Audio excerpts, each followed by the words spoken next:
한국 영화계에 최근에 큰 화제작이 있습니다. 장항준 감독의 왕과 사는 남자라는 영화인데요. 개봉 25일 만에 1,500만 관객을 돌파했습니다. 역대 국내 개봉 영화 중에 매출을 가장 많이 일으킨 매출 1위의 영화이기도 합니다. 사람들은 왕을 위한 충성과 또 그 일을 두고 벌어지는 여러 가지 비극에 아주 열광합니다. 저는 오늘 왕의 남자가 아니라 왕의 눈물에 대해서 좀 말씀드리려고 합니다. 종려주일이고, 이 종려주일은 예수님이 십자가를 지시기 위해 이제 예루살렘에 입성하는 그것을 기념하는 절기입니다. 2000년 전 오늘 이 예루살렘에 그 종려주일에 기이한 장면이 펼쳐졌습니다. 그분이 입성하시던 그날 수많은 사람들이 길거리로 몰려 나왔습니다. 겉옷을 길에 펼치고 종려나무 가지를 꺾어 흔들며 소리쳤죠. 호산나 호산나 찬송하리로다. 주님의 이름으로 오시는 곧 이스라엘의 왕이시여. 좀 울립니다, 이 소리가. 환호와 열광이 외침이 온 도시를 뒤덮었습니다. 그렇지만 그 환호의 물결 가운데 예수님은 슬피 우셨습니다. 군중들은 뛰고 날뛰고 기쁨에 환호했습니다. 그렇지만 왕 되신 그분은 눈물을 흘리셨습니다. 평화의 왕으로 오신 예수님이 왜 예루살렘을 보시면서 눈물을 흘리셨을까요? 오늘 우리가 설교의 포인트인데요. 예수님이 예루살렘에 입성 당시 제자들과 큰 무리가 모여서 찬양했다고 했잖아요. 그때 바리새인 몇 사람이 예수님께 나와 황당한 요구를 합니다. 39절 뒤에 있는데, 선생이여 당신의 제자들을 책망하십시오. 그들은 예수님을 메시아로 인정하고 환호하는 것 듣고 싶지 않았습니다. 인정하고 싶지도 않았고요. 예수님이 대답은 만일 이 사람들이 침묵하면 돌들이 소리칠 것이다. 하나님의 역사는 인간의 작은 거부나 등돌림에 결코 막히거나 중단되지 않습니다. 그들이 찬양하지 않아도 돌들이라도 외칠 것이다. 주님의 대답이었습니다. 우리가 인정하든 인정하지 않든 하나님의 왕권은 여전하고 확실하다는 것을 보여줍니다. 예루살렘에 입성 직후 이제 예수님은 예상치 못한 행동을 하시는데, 오늘 우리가 중심적으로 살필 내용인데, 조금 전에 말씀드렸습니다마는 성이 가까이 오자 예루살렘 성을 보시고 우십니다. 41절은 함께 읽습니다. 가까이 오사 성을 보시고 우시며. 여기 운다라는 헬라어는 에클라우센이라는 단어인데 그냥 눈물 조금 흘린 정도를 말하지 않습니다. 소리내어 꺽꺽 우는 통곡을 일컫습니다. 예수님은 연도에 몰려서 환호하고 소리치는 그들을 보시면서 통곡의 눈물을 흘리셨습니다. 예수님은 왜 눈물을 흘리셨을까요? 42절에 보면 이르시되 너도 오늘 평화에 관한 일을 알았더라면 좋을 뻔하였거니와 지금 내 눈에 숨겨졌도다. 평화의 왕으로 오신 그 예수님을 제대로 인지하고 바라보지 못했습니다. 바로 그런 사실 때문에 너희 눈에 보이지 않고 감추어진 그것 때문에 슬프다, 그런 뜻입니다. 여기 말하는 이 평화는 단순히 우리가 많이 쓰는 그런 평온과는 다릅니다. 샬롬이라는 단어인데 하나님과의 온전한 화해, 화목으로만 이루어집니다. 죄를 끊어내고 완전히 구원받아서 우리가 죄의 문제를 뛰어넘고 하나님과의 관계를 다시 회복할 때 그 수직적인 관계 속에 비로소 우리 안에 임하는 평화, 그게 바로 샬롬입니다. 몇 가지 조건이나 환경이 맞는 정도만을 일컫지 않습니다. 창조주 하나님 그분과의 관계가 바로 뚫려지는 그 회복이 있을 때 가능합니다. 하나님과의 관계 회복, 화목에 빠진 평화는 그건 거짓 평화에 불과합니다. 많은 경우 우리는 샬롬을 착각합니다. 전쟁의 반대로만 이해합니다. 그러나 하나님과의 분리로부터의 회복을 전제하지 않고 샬롬은 말할 수 없습니다. 예루살렘이 잃어버린 것은 전쟁이 없는 상태가 아니라 하나님과의 연결 자체가 끊겨 있었습니다. 예수님이 오늘 이 성에 들어오신 건 바로 그 샬롬, 그 평화를 주시기 위해서 오셨습니다. 그런데 연도에 몰려선 그 많은 예루살렘을 가득 메운 사람들은 그걸 알아차리지도 알아보지도 못했습니다. 예루살렘이라는 이 도시의 이름이 평화의 기초, 그런 뜻을 가지고 있습니다. 진짜 평화를 기초로 하는 그 이름을 가진 도시의 사람들이 진정한 평화의 왕 되신 그분을 보고도 알아차리지 못했습니다. 그들이 몰려 환호하고 예수님을 맞는 가장 중요한 이유는 정치적 메시아입니다. 로마의 오랜 압제에 시달리던 그들에게 메시아 되신 그분이 뭔가 정치적으로 우리를 새롭게 하고 경제적으로 우리를 다시 되살리고 잃었던 존엄을 되찾는 그런 정도의 평화에 그들은 눈이 멀어 있었습니다. 주님의 안타까움은 여기에 있습니다. 죄로부터의 자유, 진짜 평화, 그 샬롬을 주시려고 오시고 이제 십자가의 여정을 가시고 구원을 이루시는데 그걸 놓친 채 이런 데만 빠져있는 그들의 모습을 보고 안타까워하셨습니다. 주님의 가슴을 찢어 놓은 이유는 바로 여기에 있었습니다. 우리는 어떻습니까?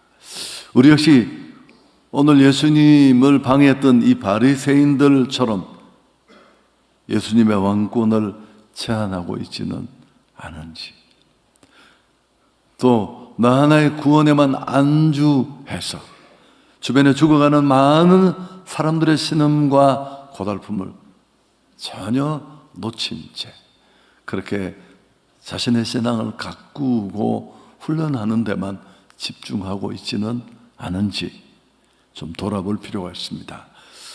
구원받아야 되는데 구원받지 못한 진정한 평화의 왕 되신 그분을 몰라보는 사람들을 향한 슬픔도 있지만 이미 그 은혜, 그 혜택을 누리고 있지만 여전히 제자리에만 멈춰있는 우리를 향한 안타까움도 있을 것입니다. 자, 두 번째, 이제 예수님의 이 통곡은 슬픔으로만 끝나지 않습니다. 급기야 예루살렘의 파멸을 예수님은 예언하십니다. 43절, 44절 함께 읽을까요? 내 원수들이 토둔을 쌓고 너를 둘러사면으로 가두고 또 너와 및 그 가운데 있는 내 자식들을 땅에 맺히며 돌 하나도 돌 위에 남기지 아니할 것이다. 이 예언은 주 70년 로마의 디도 장군에 의해서 이루어집니다. 예루살렘은 침공당하고 돌 하나도 돌 위에 남겨지지 않을 만큼 무너집니다. 역사가들은 적어도 수십만 명에서 100만 이상의 사람들이 죽었다, 그렇게 적고 있습니다. 왜 이런 일이 일어났을까요? 앞에도 언급되었습니다만 44번 4절 하반절에 그 원인을 밝히는데 이는 내가 보살핌 받는 날을 알지 못함이니라. 이것도 참 우리가 되새겨야 될 중요한 내용을 담고 있는데 하나님이 찾아오신 만왕의 왕 되시고 구주 되신 인간의 죄를 끝내주시고 하나님과의 관계, 우리 행복, 평화의 근간이 된 하나님과의 수직적인 관계를 열어주실 메시아요 구주 되신 그분의 은혜의 방문을 그들은 알아차리지 못했습니다. 바로 여기에 복음의 신비가 있는데요. 오늘 주님이 통곡하며 흘리셨던 그 눈물은 원래는 죄인들인 우리들, 죄인들이 흘려야 될 눈물입니다. 근데 주님이 그 눈물을 대신 흘려주신 것입니다. 그래서 이건 구속의 눈물이기도 한데요. 우리가 눈이 멀어 은혜를, 그분의 찾아오심의 은혜를 발로 찰 때, 외면할 때, 그때조차도 주님은 오늘 그랬던 것처럼 그 발에 못 박히시기 위해서 예루살렘 성문 안으로 걸어 들어가셨습니다. 자신을 거절하고 십자가에 못 박을 자들을 향해, 오늘 호산나 외쳤던 이들이 바로 십자가에 예수를 매달으라고 소리치던 그 사람들이거든요. 정치적 메시아, 인간적 회복을 꿈꾸던 그들의 의도가 들통나자 그렇게 순식간에 돌변한 것입니다. 그럼에도 불구하고 그분은 돌아서지 않고 총총히 예루살렘 성문 안으로 걸어 들어가셨습니다. 자신을 거절하고 십자가에 못 박을 자들을 향해 분노 대신 눈물을 쏟으시고 그 눈물 끝에 고난의 여정, 십자가의 지심이 이어졌습니다. 이 한 주간 우리가 숙연하고 기도하고 나를 돌아봐야 될 이유도 여기에 있습니다. 사랑하는 여러분, 이 왕의 눈물이 우리를 구원한 것입니다. 그분의 그 눈물이 오늘 나를 이 자리에 있게 했습니다. 우리가 무슨 대단한 것을 하고 선행, 공로, 그분의 사랑과 은혜를 받을 만한 무엇이 우리 안에 전혀 내 안에 없었습니다. 지금 우리는 행축 나라를 앞두고 있습니다. 태신자를 품고 열심히 달려가고 있습니다. 성경 속, 근데 예루살렘 사람들과 태신자는 꼭 같습니다. 그들의 눈이 가려져 있습니다. 뭘 먹고, 뭘 마시고, 어떻게 살고, 세상적으로, 주도적으로 산다는 미명 아래 의미 없는 것들을 붙잡고 집착하고 자기들이 기뻐하고 자랑하고. 오래전에 제가 오늘 아침에 기억이 나서 다시 찾아서 저 스크랩에 두었던 것들, 어떤 의사분이 쓴 글이었는데요. 안병동에 근무하는 의사분이 쓴 글이었습니다. 이 안병동에는 대체적으로 시한부를 선고받은 사람들이 치료받고 기다리는 곳입니다. 짧게는 2, 3개월, 길면 1년 정도 선고를 받고 지난 치료 과정을 겪으면서 또 죽음 앞으로 조금씩 가는 그런 곳이죠. 근데 이분들이 이제 치료도 길고 진전도 없고 할 일도 없고 치료하니까 낮에 가끔씩 고스톱을 친대요. 그래서 10,000원, 20,000원 따면 그렇게 좋아한대요. 그 의사로서 그걸 이렇게 지켜보면 좋기도 하지만 너무 서글프고 측은하게 생각될 때가 많다. 여러분, 제가 이 얘기를 왜 할까요? 왜 하는지를 설명하는 얘기는 예화로서의 가치가 없습니다만 우리 모두 시한부예요. 죄를 벗어버리지 못하는 인간은 그 죄값을 치르게 되고 짧은 찰나의 순간이 지나면 우리는 죽음 앞에 서야 하고, 끝이 아니라 성경은 심판이 있고 죄를 해결하지 못한 인생은 영원한 형벌을 받는 이 구조 벗어버릴 수 없습니다. 근데 막 맛집 가서 피자 맛있다고 좋아하고 아무것도 아닌 거 하니까 붙잡고 너무 행복해하고, 오늘 연도에 가득 메웠던 호산나 호산나 그분을 부르짖던 그 예루살렘 주민들의 모습과 뭐가 달라요? 주님은 멸망해 가는 영혼들을 보며 통곡하셨고 세상의 평안에 매몰되어 있는 우리들을 향한 그분의 마음도 마찬가지였습니다. 여러분, 오늘 이미 구원받고 왕 되신 그분을 내 삶에 모시고 사는 우리에게 진짜 필요한 게 뭘까요? 여전히 그 상태에 있는 그들을 향해 이 왕의 눈물을 우리도 품는 것입니다. 예수 안 믿는 자식, 주님을 모르는 채 승진에 좋아하고 큰 차 타고 팡팡 뻐기는 주변의 동료들을 보면서 부러워만 할 일이 아니에요. 여러분, 그게 안병동에 돈 2만원 고스톱 땄다고 막 좋아하는 거다고 뭐가 달라요? 신앙은 자유지. 지성인이 지가 선택해야지. 여러분, 그건 우리의 마음이 아니에요. 그런 부모, 그런 동료를 통해서는 어떤 일도 일어나지 않습니다. 주님은 멸망해가는 영혼들을 보며 통곡하셨습니다.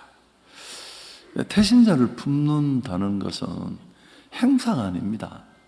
그냥 교인 숫자 늘리려고 목사가 막 성도들을 괴롭히고 태신자 품어 압력 주는 그런 이벤트로 여겨진다면 정말 안타깝습니다.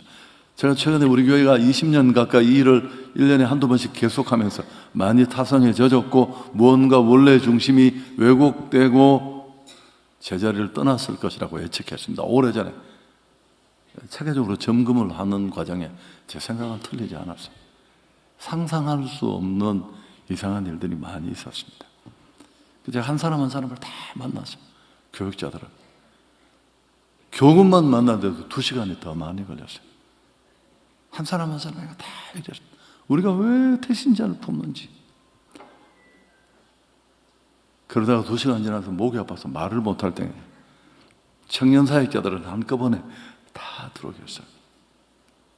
그리고 내가 당신들 한 사람 한 사람에게 얘기를 해야 되는데, 그러다 갑자기 어떤 한 가지 생각이 가상적으로 생각이 나는데 오늘 한번 그대로 해드리면, 예를 들면 좋은 대학 4학년 졸업반을 둔 제가 가정에서 만들어서 한 얘기였습니다. 대학생 자매가 있는데 연애를 했어요. 근데 그 연애가 다 무너지고 결혼을 전제했던 그 결혼은 거의 파경에 이르고, 이 실력 있는 자매는 엄청난 상처와 절망을 겪고 생명을 끊을까 하는 자포자기 상태에 빠졌습니다. 가까이 있던 친구 자매가, 제가 이름도 정했어요. 그 자매의 이름은 루디하고, 근데 그 자매 옆에 같은 과에 있는 김치국이라는 자매가 한송의 청년이에요. 이 둘은 친했어요. 그냥 제가 갑자기 생각나서 한 얘기였어요. 근데 뭔가 누구와 교제를 했고 잘 안 됐고 결혼이 어렵게 됐다는 이야기를 들었는데, 식음을 전폐하고 취업이고 뭐고 아무것도 하지 않는 그 자매를 보고 찾아가서 얘기를 시작했고, 마침내 그의 그 무너진 삶의 얘기를 듣고 안타까운 마음이 들었습니다. 정말 네 마음을 위로받고 너를 인도해 주실 분이 계신다. 나도 어려울 때 그분이 나를 만나주셨는데 그렇게 교회로 이끌어오고. 여러분, 대체적으로 지금까지 돌아보면 그런 우리 삶의 어려운 순간들은 과함쳐도 들리지 않던 주님의 부르심을 들을 수 있는 그런 겸손한 시간이고, 저도 그렇게 예수를 만나서 그 자매가 정말 구원받아야 될 사람이면 이건 구원의 적기가 된 겁니다.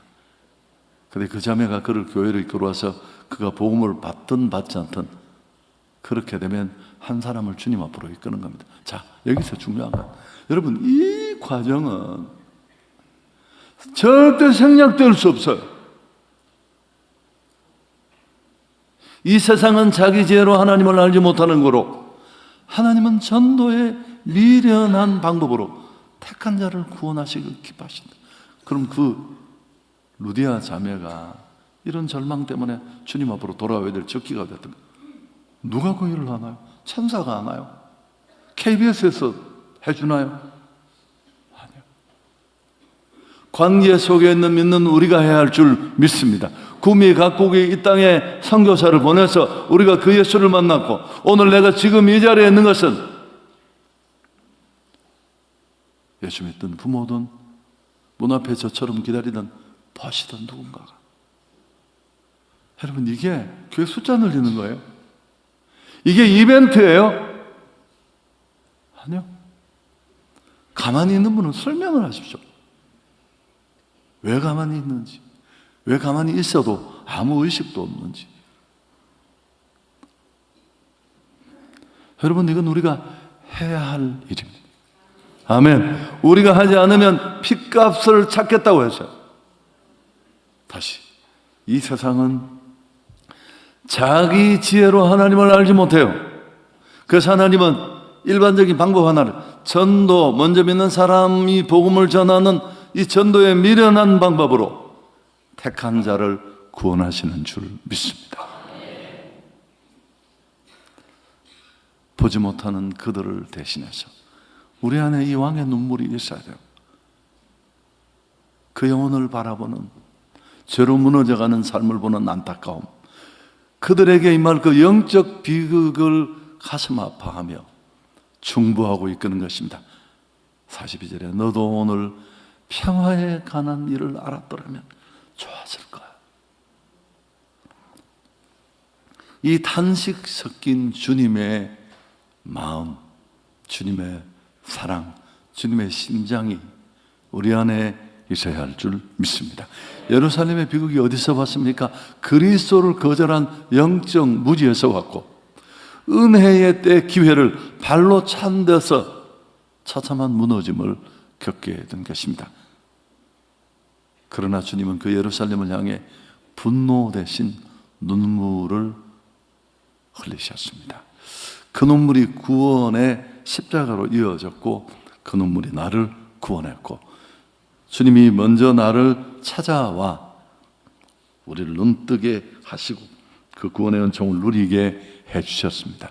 이제 우리가 일어나야 할 때입니다. 보지 못하는 자들을 향해 은혜의 때를 선포해야 할 줄 믿습니다. 왕의 눈물을 잊지 마십시오. 나 같은 죄인을 위해 흘리신 그 눈물이 이제 우리가 태신자들을 품고 달려가는 그 길에 열정으로 피어나길 축복합니다. 우리가 품은 그 영혼이 진짜 평화의 왕 되신 그분을 만나 좋아하는 그날, 눈을 뜨는 그날, 하나님께는 영광이고 우리에게도 최고의 기쁨입니다. 교회의 기쁨은 카페에 모여서 교제하는 기쁨이 아니에요.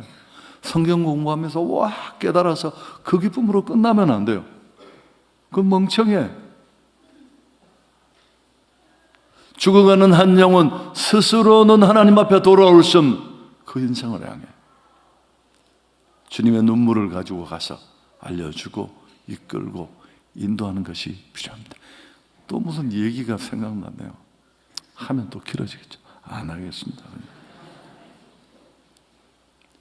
은혜의 방문을 알지 못해 죽어가는 그들을 향해 우리가 일어나야 할 줄 믿습니다. 왕의 심장을 가지고 달려가는 우리 모든 한성의 성도들 되기를 주님의 이름으로 축복합니다.